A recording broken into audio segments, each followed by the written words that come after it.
We're talking with Heather Ennis with the Northwest Indiana Forum and Dave Ryan with the Lakeshore Chamber of Commerce.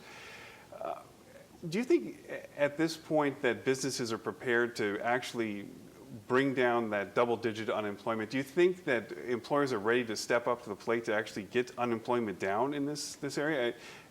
Or is that skills gap just too large? There's just too many people out there that are going to be unemployable for a long time.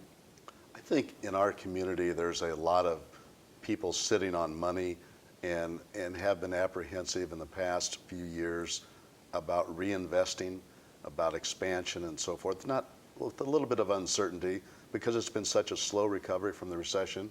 But I think we're at that stage where jobs will be coming back on board. The state's unemployment has dropped. I see the mayor of East Chicago has developed, a workforce group that he has an online capability now of people applying for jobs immediately through the city online. And that's a big thing that he's hanging his hat on, to create more jobs in his city, for example. Well, and I think that people are getting busier.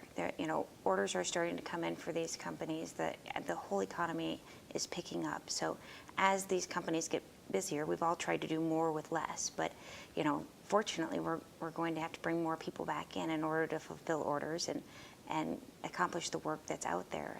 And I think many of the organizations are looking to grow, looking to expand, trying to figure out ways that their company can continue to grow profitably. Klein Avenue, still down. I'm not exactly sure when construction is going to start on the toll road to replace the Klein Avenue Bridge. How big of an impediment has that been over the last several years? That was a huge blow to us about 4 years ago when the Klein Avenue Bridge was closed. And it immediately impacted, for example, Ameristar in East Chicago, a direct route to their front door. It impacted suppliers who bring supplies into BP and ArcelorMittal, Safety Clean, and those commodities that would come through there, and threw a lot of traffic onto our streets, unfortunately. But that should be starting this year. This year. So what do you think will be the change once that, and you're confident this is going to happen? I'm very confident. And yes. What kind of an impact will it be once that bridge finally opens? Well, once again, that had 30,000 plus cars per day, and now it's going to be a toll road. So the impact is going to be, it's going to have to wait and see what it's going to be as far as usage. I think the usage will jump right back where it was because it was so convenient from both east and west to get to that area of Lake County and to get through Lake County and so forth onto Chicago. So it's going to have a huge impact. Are there other big infrastructure projects out there like that? Are you looking to let's say the Gary Chicago Airport as a big driver of jobs over the next couple of years? Obviously, all of those large infrastructure projects, the airport, the Westlake Corridor expansion, those are critical to the success of Northwest Indiana. We feel that it's imperative to have strong infrastructure, and we have to continue to plan for those types of things. If we're not planning for them now, then we'll be behind the curve continually. And what about the private contractor that's now running the Gary Chicago Airport? What do you think of their plans so far, from what you've seen?